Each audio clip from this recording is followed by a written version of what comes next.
In this lesson, we will solve a radical equation step by step and check our work at the end. Our equation is square root of x plus 2 square root of x minus 1 equals 3.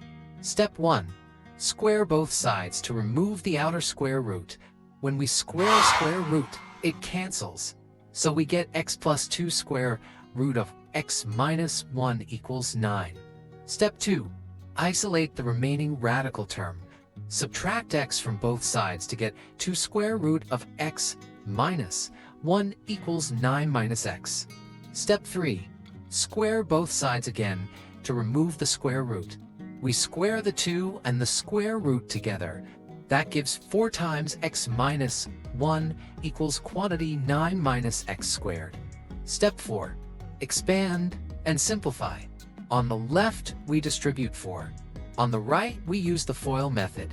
We get 4x minus 4 equals 81 minus 18x plus x squared. Step 5. Move everything to one side to get a standard quadratic. 0 equals x squared minus 22x plus 85. Step 6. Factor the quadratic. We look for two numbers that multiply to 85 and add to negative 22. Those numbers are negative 17 and negative 5. So we have x minus 17 times x minus 5 equals 0, giving x equals 17 or x equals 5. Step 7. Check for extraneous solutions by plugging back into the original equation.